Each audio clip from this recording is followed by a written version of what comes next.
আর কিছু ডেভিয়েট করেছে, কিছু মানে মনে আছে আশা করি আমি লিখেছিলাম ডেটা দিয়ে 2%, কত 1 ডিগ্রি, খুব হাই কিছু ডেভিয়েশন হয়নি। তার মানে এখানে কোথাও নিঃসন্দেহে, আচ্ছা হিলিয়াম পার্টিকেলের চার্জও আলফা পার্টিকেল মানে পজিটিভ চার্জ, এটাও নিঃসন্দেহে পজিটিভ চার্জ, পজিটিভ পজিটিভে রিপালশন হয়েছে বলেই তো ডেভিয়েট করেছে, হ্যাঁ কি নয়? কিন্তু সেই যে পজিটিভ চার্জটা সেটা খুব অল্প জায়গাতে আছে, যদি ওটা অনেক লার্জ জায়গাতে থাকতো তাহলে তো ডেভিয়েশন অনেক বেশি হতো। ক্লিয়ার?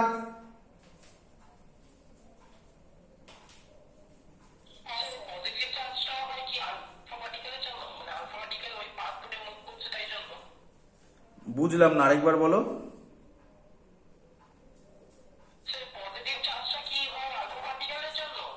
না না না, আলফা পার্টিকেলের জন্য কেন? বলছে এসব তো কিছু ছিল না, এটা কিছু ছিল না। কনক্লুশনটা কি ছিল? অবজারভেশনটা কি ছিল? অবজারভেশন ছিল কিছু আলফা পার্টিকেল, কিছু আলফা পার্টিকেল 1 ডিগ্রির কাছাকাছি ডেভিয়েট করেছে, তাই তো নাকি?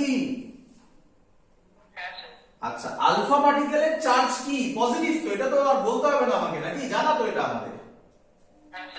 তাহলে নিঃসন্দেহে, এবার ব্যাকে ভাবো, নিঃসন্দেহে এখানে কোথাও, আমি এমনি দেখাচ্ছি জাস্ট, এখানে কোথাও পজিটিভ চার্জ ছিল, যে পজিটিভ চার্জ খুব অল্প জায়গাতে আছে। কারণ ভাবো না, আমি যা ছবি এঁকেছি এত বড় জায়গাতে থাকলেও এই পজিটিভ পজিটিভে ভালো রিপালশন হতো, বেশি ডেভিয়েট করে যেত। কি তাই বলা হচ্ছে একটা পজিটিভ, তাহলে এটা আলফা পার্টিকেলের চার্জ, এটা আলফা পার্টিকেল, এটা তো পজিটিভ আমরা জানি, যেহেতু ডেভিয়েট করেছে তার মানে এদের মধ্যে একটা, এখানে একটা নিঃসন্দেহে পজিটিভ চার্জ আছে, যেটা অল্প স্পেসে আছে। কেন? 1 ডিগ্রি ডেভিয়েশন হয়েছে মাত্র, এবং খুব কম, 99.8% ডেভিয়েট হয়নি, 0.2% ডেভিয়েট হয়েছে। তাহলে কেউ যদি তোমার কোশ্চেন বলে এটার অ্যান্সার তুমি কোথা থেকে পেলে, লিখবে because a very small amount of alpha particles deviated through a very small angle. That's why they conclude there is some positive charge inside atom in a very small space. Clear? Clear? আচ্ছা, next number 3 বলছে, number 3 বলছে the positive charge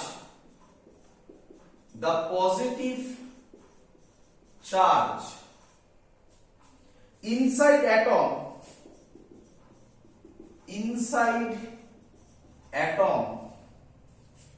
is concentrated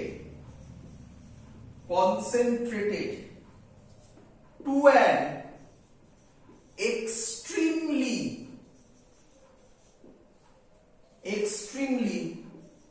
small space called nucleus. এই প্রথম, এর আগে কোন scientist nucleus নিয়ে কথা বলেনি, এই প্রথম নিউক্লিয়াসের কনসেপ্ট এলো। আরে বাবা, তোমরা ছোটবেলা থেকে পড়ে এসছো বলে জানো, বাট যখন এগুলো তৈরি হয়েছিল, রাফলি এগুলো তৈরি হয়েছিল তোমার 1900 ধরে রাখো, রাফ এক্সাক্ট ডেট মনে নেই, 1900 এই সময়। তখন নিউক্লিয়াসের এর আগে কেউ কোনো কথাই বলেনি। তখন উনি প্রথম বললেন যে কিছু পজিটিভ চার্জ তো বোঝাই গেল স্মল স্পেসে আছে, সেই স্মল স্পেসটার নাম নিউক্লিয়াস। ওনাকে জিজ্ঞাসা করলো কেন আপনি এরকম বলছেন যে অল্প একটা জায়গার মধ্যে কিছু পজিটিভ চার্জ আছে? উনি অ্যান্সার দিলেন বিকজ কিছু অ্যাটম, কিছু না, very very very very very small atom, sorry, very very small alpha particle deviated through, লিখেছিলাম আমরা অবজারভেশনে 180 ডিগ্রি ডেভিয়েশন। মানে কি? ধরো এটা নিউক্লিয়াস, তবে তো এইরকম গেল, গিয়ে ধাক্কা খেলো, আবার এরকম ফিরে এলো, হ্যাঁ কি নয়? তার মানে ওই পজিটিভ চার্জটা যেখানে আছে সেখানে আবার ছড়িয়ে ছিটিয়ে নেই, সেইখানে একদম কনসেন্ট্রেটেড হয়ে আছে, সেই জায়গাটার নাম বললেন নিউক্লিয়াস। ক্লিয়ার? আচ্ছা, একটা আইডিয়া দিয়ে দিই, এর সাইজ কি হয়। এর সাইজ হয়, এই নিউক্লিয়াসের সাইজ হয়, আইডিয়া জাস্ট তোমাদের বোঝার জন্য, 10⁻⁻15 মিটার, 10⁻⁻15 মিটার এই লেভেলে নিউক্লিয়াসের সাইজ হয়। আর অ্যাটমের সাইজ হয়, এটা নিউক্লিয়াসের সাইজ বললাম, 10⁻⁻10 মিটার। আবার কে বড় কে বড় কে বড়, এটা না এটা -10, তার মানে এটা 10⁻⁻10 10⁻⁻15, তাহলে বুঝতেই পারছো ম্যাক্সিমাম জায়গাটাই ফাঁকা। ক্লিয়ার? আচ্ছা, নাম্বার 3 হয়ে গেল, এটা মুছে দিলাম। নাম্বার 4, উনি বলছেন deviation of alpha particle depends on, আমি এইভাবে লিখলাম, অ্যাটমিক নাম্বার, বা সহজে বললে জেড, হ্যাঁ কি নয়? আরে ফর্মুলাতে ছিল n is equal to k z square, তাহলে n deviation of alpha particle depend করবে z এর ভ্যালুর উপর, হ্যাঁ কি নয়? z যদি বাড়ে n number of alpha particle through same deviation বাড়বে, আর z যদি কমে n কমবে। ক্লিয়ার? চলো এবার নাম্বার 5 মুছে দিই।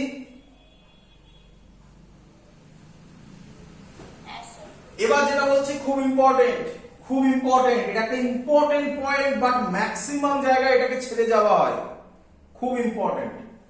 নাম্বার সরি 4 নম্বর পয়েন্টটাই তো মুছে দিলাম। 4 নম্বরটা কি ছিল জানো? শর্টে লিখে দিই, deviation directly proportional to z করে দিলাম, অ্যাকচুয়ালি z স্কয়ার। ক্লিয়ার?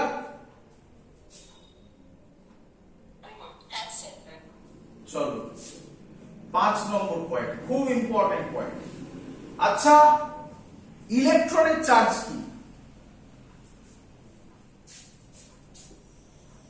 মানে পজিটিভ না নেগেটিভ? নেগেটিভ। তাহলে এটা ইলেকট্রন ধরো, তাহলে এটা নেগেটিভ। আর নিউক্লিয়াসের চার্জ কি? পজিটিভ, হ্যাঁ কি নয়? আচ্ছা, এই পজিটিভ আর নেগেটিভে একটা অ্যাট্রাকশন হবে কি হবে না? Electrostatic force. তাহলে এই ইলেকট্রনগুলো ঘুরতে ঘুরতে এরকম টাইপের একটা ছবি করবে, নিউক্লিয়াসে এসে পড়বে, হ্যাঁ কি নয়? সেটাও ক্যালকুলেট করেছিল, তার ভ্যালু হয়, টাইম হয় 10⁻⁻8 সেকেন্ডে। তার মানে সব ইলেকট্রন যদি নিউক্লিয়াসে গিয়ে পড়ে, তাহলে কোন অ্যাটম স্টেবল হবে? তাহলে তো কন্ট্রাডিক্টরি ফ্যাক্ট হয়ে গেল, রিয়ালিটির সাথে ম্যাচ করছে না। কি?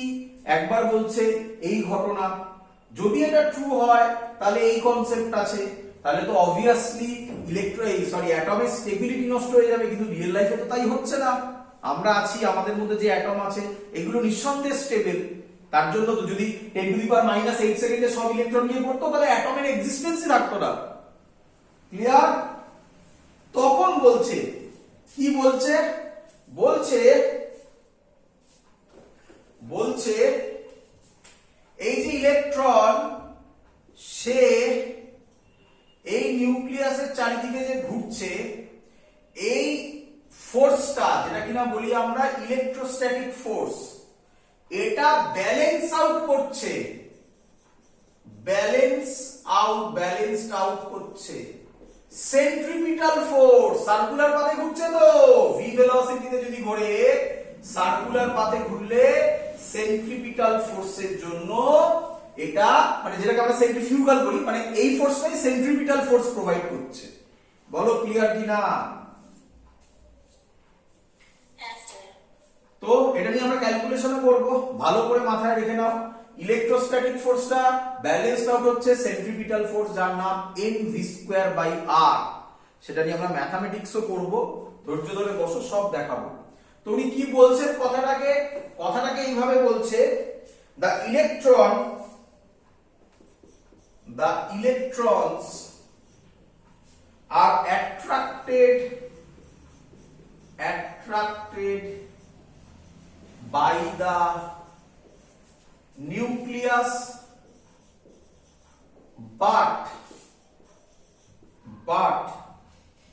electron don't move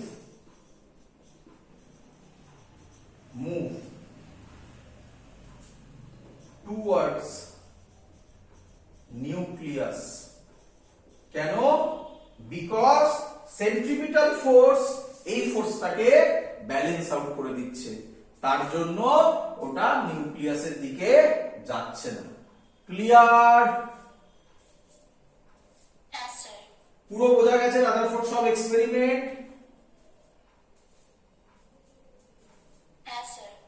চলো এবার আমরা যেটা করব, খুব ইম্পর্টেন্ট, পরীক্ষায় এসছিল, একটু পুরনো দিনের বইপত্র ঘাটবে, তার মধ্যে তুমি পরিষ্কার দেখতে পাবে আমি যেগুলো বলছি সেগুলো ছিল। কি নাম? তার নাম হচ্ছে distance of closest approach. Heading দাও, distance of closest approach. Recent 2-3 বছরের মধ্যে এই কোশ্চেনটা আসেনি, বাট পুরনো বইতে, মানে পুরনো 10 ইয়ার্স ঘাটলে তুমি এই কোশ্চেনটা প্রচুর পাবে। কি?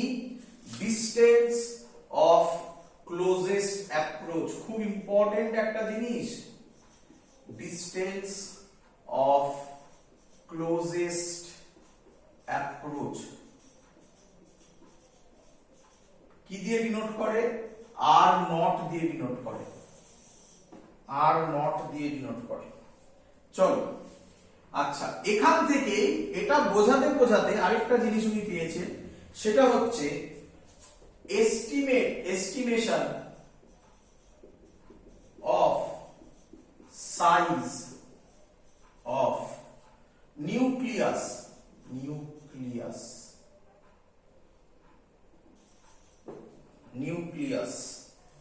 নিউক্লিয়াসের সাইজেরও একটা এস্টিমেট পাওয়া যায়, এক্সাক্ট বলা যায় না, বাট একটা এস্টিমেট পাওয়া যায়। আচ্ছা আগে বোঝো ডিস্টেন্স অফ ক্লোজেস্ট অ্যাপ্রোচ মানেটা কি। দেখো এদিকে ভালো করে বোঝো, এটা হলো আমার নিউক্লিয়াস, আমি আগে আবার রিপিট করছি, এটা হলো নিউক্লিয়াস, এন দিয়ে ডিনোট করলাম, প্লাস হচ্ছে তার সাইন। আচ্ছা আমি উপরে লিখছি আরো বেটার হয়, নিউক্লিয়াস। আচ্ছা তোমরা সবাই জানো আশা করি যে অ্যাটমিক নাম্বার যদি কারো জেড হয়, তাহলে সেই নিউক্লিয়াসের চার্জ হয় প্লাস জেডি। এক্সাম্পল, যদি হাইড্রোজেন হয়, তাহলে হাইড্রোজেনের ক্ষেত্রে এটা হবে জেড এর জায়গায় 1 বসবে প্লাস ই। যদি হিলিয়াম হয়, আমি ডাবল আয়নাইজড হিলিয়াম বলছি না, যদি হিলিয়াম হয় তাহলে এর জায়গায় বসবে প্লাস 2e। ক্লিয়ার? যদি লিথিয়াম হয়, আশা করবো তোমরা কেমিস্ট্রিতে এগুলো করেছো, মানে জানো, লিথিয়াম 3টে হয় নাকি,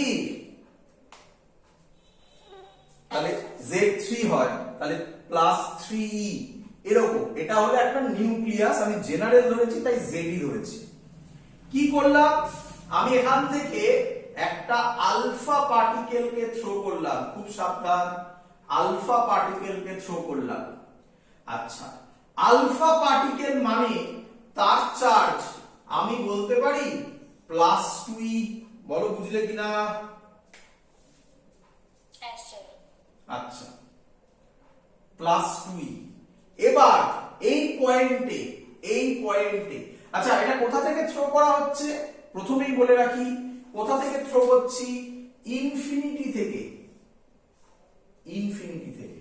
তোমার প্রথম কোশ্চেন, কেন স্যার ইনফিনিটি থেকে? অ্যান্সার আমরা ইলেকট্রোস্ট্যাটিক্সে বারবার পড়েছিলাম, potential energy at infinity is arbitrarily assumed to be zero. Clear? তার মানে আমরা ধরছি ওকে যেখান থেকে থ্রো করছি, সাবধান এটা কিন্তু ইনফিনিটি, এটা আলফা পার্টিকেল, হ্যাঁ, ওকে যেখান থেকে থ্রো করছি সেখানে কোনো পোটেনশিয়াল এনার্জি নেই, থ্রো করেছি তার মানে শুধু কি আছে?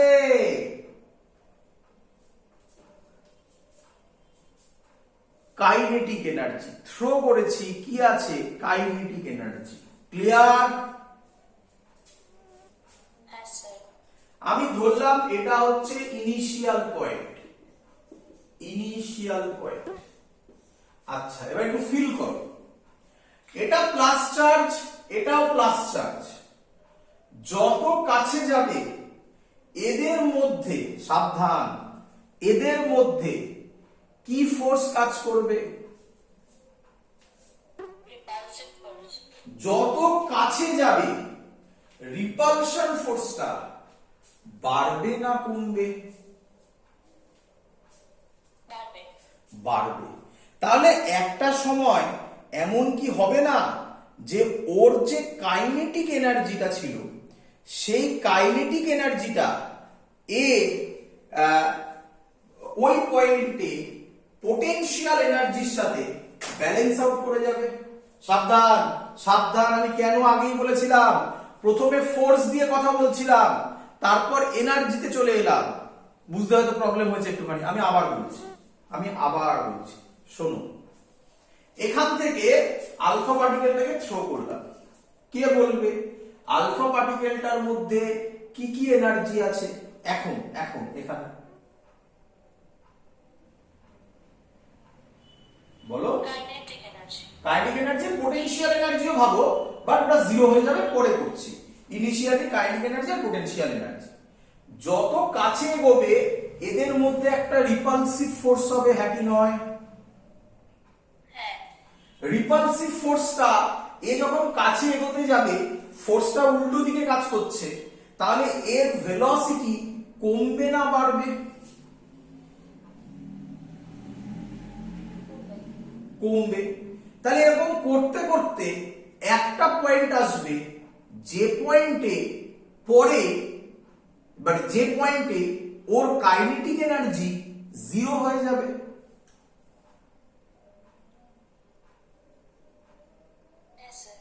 আমি ধরলাম সেই পয়েন্টটা এটা। আমি জানি তোমাদের মধ্যে অনেকের ধারণা, কেন স্যার এখানে কেন, আর একটু দূরে করুন, কাছে করুন, সব বুঝতে পারবে। এর গায়ে হলে কি হবে, খুব ইম্পর্টেন্ট, এর গায়ে হলে কি হবে, আসবো সব।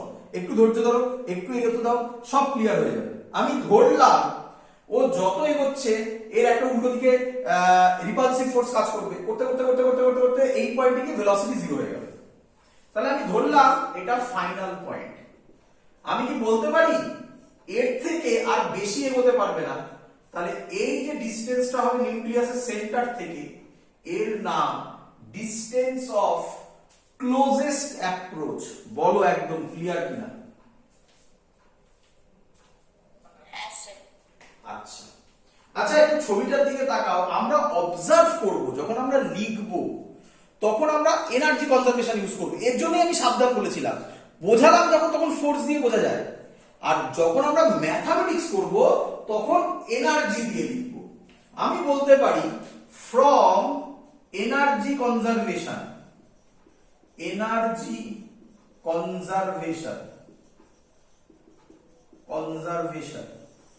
initial potential energy plus initial kinetic energy is equal to final potential energy plus final kinetic energy। কার কার আপত্তি আছে বলে ফেলো। ক্লিয়ার?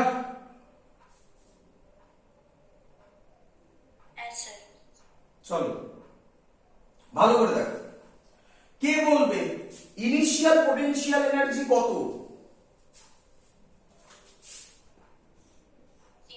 কেন?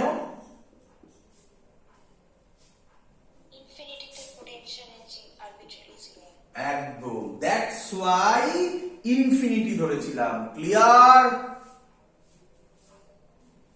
আচ্ছা, ফাইনাল পোটেনশিয়াল এনার্জি হবে এই পয়েন্টে কে আলফা পার্টিকেল, তার মানে এই পয়েন্টে চার্জ হবে +2e, এই ডিসটেন্স r নট। আমরা কি ফর্মুলা জানি? 1/4πε0 2e into zE by r naught. বলো ঠিক করলাম কিনা?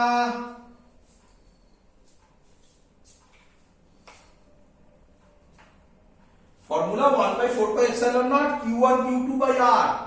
q1 এর জায়গায় লিখলাম 2e, q2 এর জায়গায় লিখলাম zE বাই এই ডিসটেন্সটা r নট। ক্লিয়ার? হ্যাঁ স্যার। এই পয়েন্টে কাইনেটিক এনার্জি কত হবে? 0। এখানে গিয়ে দাঁড়িয়ে যাবে, তাহলে কত হবে? Kinetic energy 0। ব্যাস, ফর্মুলা বা তৈরি। আর নট হবে, তাহলে মনে রাখবে ফর্মুলা, কঠিন একদমই নয়। আর নট হবে, আরো সুবিধা হয় এটাকে কে ভেবে নাও, তবে কে করলে না এই কে তে আবার ভুলিয়ে যেতে পারে। যাই হোক, আর নট হবে 1/4πε0 2z² বাই ki। ki মানে ইনিশিয়াল কাইনেটিক এনার্জি। বলো সবার বোঝা গেছে কিনা? হ্যাঁ স্যার। এই হলো আমাদের ফর্মুলা। এটাকে বলা হয় ডিসটেন্স অফ ক্লোজেস্ট অ্যাপ্রোচ। পরীক্ষায় কোশ্চেন দিয়েছিল what is distance of closest approach and find its expression. এইভাবে পুরো জিনিসটাকে করবে। ক্লিয়ার? হ্যাঁ স্যার। এবার আমি যেটা বলছি এটা এক্সট্রা বলছি, এটা থেকে কোনো কোশ্চেন আসেনি। এবার আমি যেটা বলতে চলেছি মুছে দিলাম, এই পোরশনটা মুছলাম। এদিকে দেখো।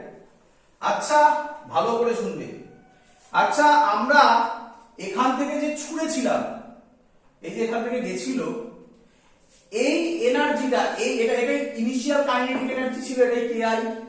এই কাইনেটিক এনার্জিটা যত বেশি হবে, এই আলফা পার্টিকেলটা তত কাছাকাছি আসবে। হ্যাঁ স্যার। আচ্ছা, তাহলে আমি একে যখন জোরে ছুড়বো, এখানে এখানে যখন এরকম আছে, তখন যত ডিসটেন্স যাবে, যত জোরে ছুড়বো তার থেকে অনেক বেশি ডিসটেন্স কভার করবে। তাহলে কনসেপ্ট কি হবে? ভালো করে ভাবো। জেনারেলি, খানিকক্ষণ আগে বলেছি রাদারফোর্ড এক্সপেরিমেন্টের সময়, জেনারেলি, নরমালি, ন্যাচারালি আলফা পার্টিকেলের কাইনেটিক এনার্জি হয় 5 থেকে, আচ্ছা তার আগে এক মিনিট, আমি বলতে পারি কাইনেটিক এনার্জি ম্যাক্সিমাম হলে আর নট, মিনিমাম, এটা সবাই বুঝেছো কিনা বলো? যত জোরে ছুটবে এ আর নটটা তত কমবে। এটা বুঝেছো কিনা বলো? হ্যাঁ স্যার। জেনারেলি, এটা আমি বলেছিলাম আগেই, kinetic energy of alpha particle. কেন জেনারেলি কথাটা আসছে? কারণ আলফা পার্টিকেল চার্জ পার্টিকেল, আমি পোটেনশিয়াল দিয়ে তার কাইনেটিক এনার্জি বাড়াতে পারি, ওসব কাজ করছি না। জেনারেলি, নরমালি এর কাইনেটিক এনার্জি হয় 5 থেকে 8 eV। তো আমি ম্যাক্সিমামটাই ধরে করছি, kinetic energy of alpha particle 8 eV ধরে করছি, সরি 8 MeV ছিল, মেগা ইলেকট্রন ভোল্ট ধরে করছি। যদি করি তাহলে এখানে আমি যদি বসাই, আর নট এর ভ্যালু বেরোবে 1/4πε0 2z² by 8 into 10⁶ eV। Clear? হ্যাঁ স্যার।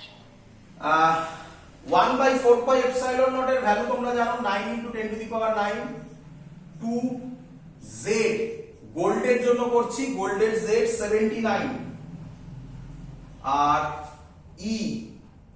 ই মানে হচ্ছে, এটা ইভি ছিল 1.6 ইনটু 10⁻⁻19। আমি একটা কাজ করছি, বলছি আমি 8 ইভি, তাহলে 10⁶, 1 মিনিট, 10 to the power 6 ছিল, 9 10 to the power 9 6 9 sorry 9 minus 6 3 16 17 18 19। হ্যাঁ ঠিক আছে ঠিক আছে। চলো এখানে ছিল ইভি, এখানে ইলেকট্রনের আরেকটা ভ্যালু হওয়ার কথা কারণ স্কোয়ার আছে, ওই ই আর এইটা কেটে যাবে তাই এইটা বাদ দিয়ে দিলাম। বলো বুঝলে কিনা সবাই? ক্লিয়ার? হ্যাঁ স্যার। দরকার নেই সব ভাবতে হবে না তো, এইটুকুনি ভেবে রাখো যদি এই ভ্যালুটা হয় তাহলে আর নট এর ভ্যালু রাফলি বেরোয়, নিয়ারলি ইকুয়াল টু বেরোয় 30 into 10 to the power minus 15, মানে রাফলি বলে 30 ফেমটোমিটার, না ফার্মি, সরি ফেমটো তো প্লাস 50, 30 ফার্মি। ক্লিয়ার? হ্যাঁ স্যার। তার মানে 30 ফার্মি, একে ছুড়েছি যখন এর ম্যাক্সিমাম 30 ফার্মি যাবে এই ডিসটেন্সটা। তাহলে আমি বলতে পারি নিউক্লিয়াসের সাইজ ফার্মি অর্ডারেই হবে। কেন কেন কেন? দেখো আমি যত কাইনেটিক এনার্জিতে ছুড়বো এই আলফা পার্টিকেলটা ম্যাক্সিমাম প্রথমে এখানে, তারপরে এখানে, তারপরে এখানে, তারপরে কোথায় যেতে পারে? আর একদম ওর গায়ে, নাকি নয়? ওর গায়ে যদি চলে আসে তাহলেই তো এটা রেডিয়াস হয়ে যাবে। কি রে? হ্যাঁ স্যার। তাহলে 30 এফএম এর থেকে কম হতে পারে, বেশি হবে না কোনোদিনও। আরে নিউক্লিয়াসের ভেতর তো ঢুকতে পারে না, না? এটা আলফা, এটাও পজিটিভ, এটাও পজিটিভ, নিউক্লিয়াসের ভেতর ঢুকবে কিভাবে? ক্লিয়ার? হ্যাঁ স্যার। অ্যাকচুয়াল ক্যালকুলেশন করে দেখা গেছে গোল্ডের অ্যাকচুয়াল ভ্যালু হয় 6 ফার্মি, এর থেকে কম, কিন্তু ফার্মি অর্ডারে। আর তোমরা যদি আমার ভিডিওটা আবার আগে দেখো, যখন ইউটিউবে দেবো তখন দেখবে স্যার যখন প্রথমে বলেছিল লিখেছিল নিউক্লিয়াসের size 10 to the power minus 15 এ, অ্যাটমের size 10 to the power minus 10 এ। কোথা থেকে বললো স্যার? এই ডেটা থেকে বললো। তাই তো হেডিং দেওয়া আছে estimation of size of nucleus, not directly estimation of size of nucleus, এখান থেকে আসে। ক্লিয়ার কনসেপ্ট পুরো? ডিসটেন্স অফ ক্লোজেস্ট অ্যাপ্রোচটা ইম্পর্টেন্ট, ওটা পরীক্ষায় এসেছিল, এটা দেয়নি এখন। ক্লিয়ার? হ্যাঁ স্যার। চলো নেক্সট আর একটা পার্ট আছে, এটার কি? এর নাম ইমপ্যাক্ট প্যারামিটার। আচ্ছা আচ্ছা, এক মিনিট, এটা থেকে একটা অঙ্ক করে ফেলো আগে, এটা থেকে একটা অঙ্ক করে নিই। এই ভ্যালুটার উপর দাঁড়িয়ে, এই ভ্যালুটার উপর দাঁড়িয়ে লেখো, পারবে সবাই করতে। Kinetic energy of alpha particle বলে দিয়েছে 5 MeV,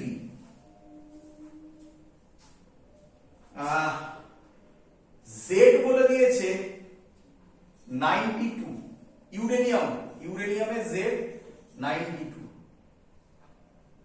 নিয়ম। আচ্ছা, বলেছে ফাইন্ড আর নট।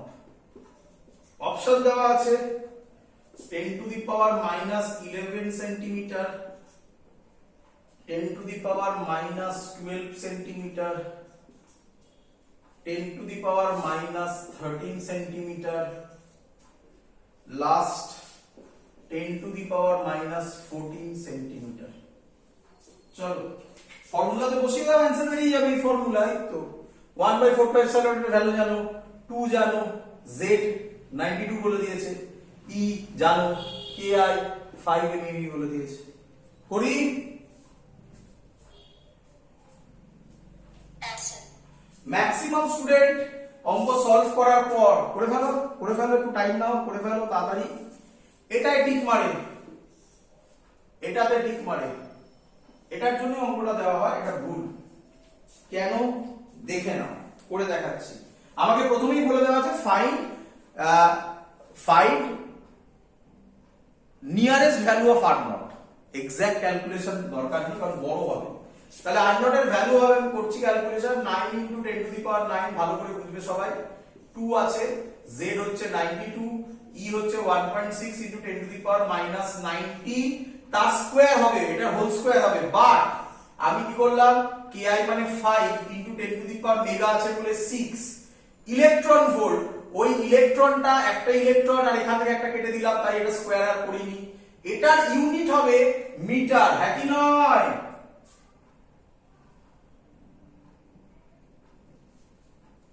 ক্লিয়ার? হ্যাঁ স্যার।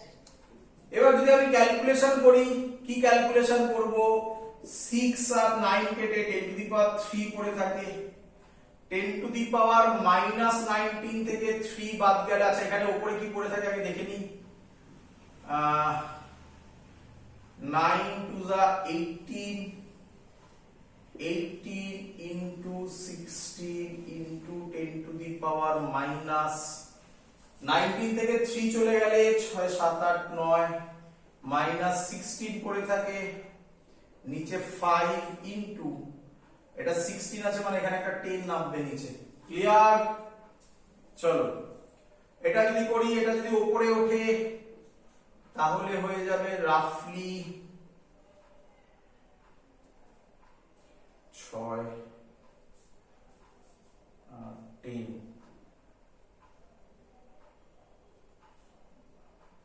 18। আচ্ছা এটাকে যদি আমি ক্যালকুলেশন করি, ভ্যালু 7 8 9, ও সরি একটা 92 পড়েছিল তাই তো, 92 ছিল এখানে একটা 92। আচ্ছা এটাকে যদি আমি ক্যালকুলেট করি তাহলে হবে 18 into 16 into 10 to the power minus 17,